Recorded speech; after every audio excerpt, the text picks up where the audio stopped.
Eto na nga mga chong, marami tayong basketball updates. Barangay Ginebra kontra Meralco Bulls Game 4 prediction. Kailangan mag-bounce back ng Barangay Ginebra. Ginebra rookie Ralph Koo ang kailangan ng Barangay Ginebra. Ngayong semifinals kontra Meralco nga mga chong, ay nagsisimula ng lumabas ang problema ni Coach Tim Cone sa kanyang kupunan. Lamang na nga ang Meralco sa series at kailangan na talagang makabounce back ng Barangay Ginebra sa darating na Game 4. Dahil alanganin na nga ang kanilang kupunan kapag hindi pa nila nakuha ang panalo. Napakaraming ang missing in action sa Barangay Ginebra. Gaya na lang nitong si Scotty Thompson. Pero bukod kay Scotty ay meron pang isang player na biglang nawala. At yan niya ay itong kanilang rookie na si Ralph Koo. Napakalaki nga ng impact nitong si Ralph Koo sa Barangay Ginebra simula elimination round hanggang quarterfinals.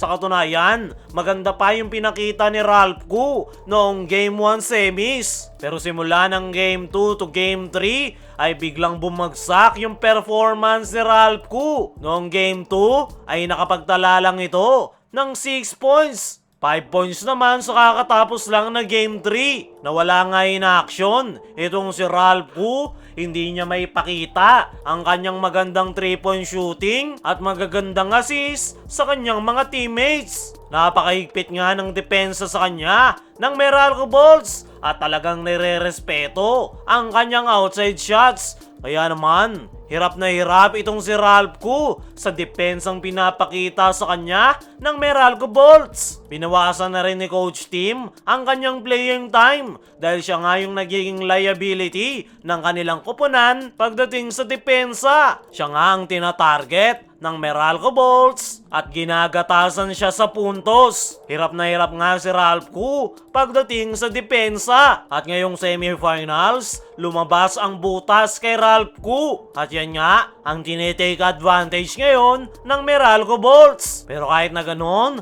ay kinakailangan niyang ma-overcome ni Ralph Koo dahil kinakailangan nga siya ng kanyang kupunan pagdating sa opensa. Maganda nga yung opensa ng Barangay Ginebra nang dahil dito kay Ralph Koo. Napakataas nga ng basketball IQ nito at napakalawak ng court vision. At yan nga yung kinakailangan ngayon ng Barangay Ginebra ngayong nag-i-struggle sila sa opensa kontra Meralco Bulls. At yan nga ang challenge kay Ralph Koo dahil bago niya maipakita ang kanyang laro ay kailangan niya munang malusutan ang depensang binibigay sa kanya ng Meralco. At once nga na makalusot itong si Ralph Koo ay susunod na panigurado ang kanilang opensa. Bukod nga sa facilitating at assist na kailangan gawin ni Ralph Koo ay ang isa pa sa kinakailangan sa kanya ng Barangay Ginebra ay ang kanyang 3-point shooting. Gaya ng sabi natin kanina, mahigpit yung depensa sa kanya ng Meralco. Kaya napakalaki ng binagsak ng kanyang 3-point shooting percentage. Hindi na nga halos makatira itong si Ralph Koo. Pero kung maipapakita niya ang kanyang efficient 3-point shooting sa darating na Game 4 semifinals, ay malaki ang chance ng Ginebra na manalo dahil si Ralph Koo nga ang pupwedeng sumalba sa kanila pagdating sa 3-point area. Sa ngayon ay batang-bata pa itong si Ralph Koo kaya hindi na nakakagulat na madali siyang napigilan ng Meralco Bulls. At magandang challenge nga yan para sa Ginebra rookie dahil sa respetong binibigay sa kanya ng Meralco ay dun nga siya mag-grow at mag-i-improve. Sa ngayon nga mga chong, ay isa si Ralph Koo sa mga kinakailangan ng Barangay Ginebra na makapagpakita sa darating na semis Game 4 kung gusto nilang makuha ang panalo. Kapag naipakitang muli ni Ralph Koo ang kanyang efficient outside shooting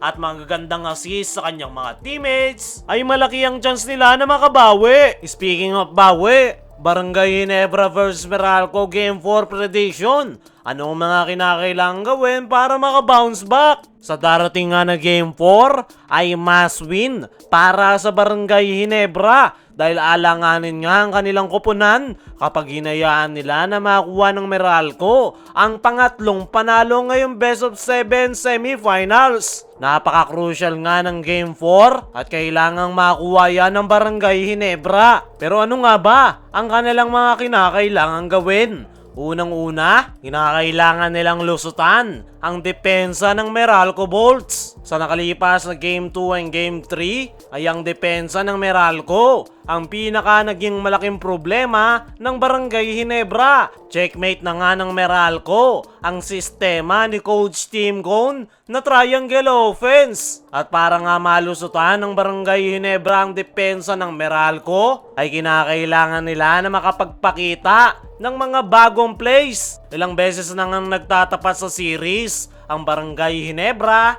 at Meralco Bolts. Kaya naman, kabisado na ng Meralco kung paano tumatakbo yung triangle offense ni Coach Tim Cone. At kitang-kita nga yan ngayong semifinals, ngayong lamang na ang Meralco sa series. At dyan nga masusubukan kung anong klaseng adjustment ang ipapakita ni Coach Tim Cone sa darating na Game 4. Panghuli, sa nakailangang magawa ng Barangay Ginebra ay may pasok ang kanilang mga outside shots. 3-point shooting nga ang isa sa mga possible na maging solusyon ng Barangay Ginebra ngayong semifinals. Dahil kapag maganda ang kanilang 3-point shooting, ay dyan nga magsisimula ang kanilang magandang opensa. Mas luluwag sa loob ng painted area, kaya magkakaroon ng spasyo si Japet Aguilar at Christian Stan Hardinger at magagawa nila na maayos ang kanilang trabaho. At para sa ating game prediction, Mang Chong,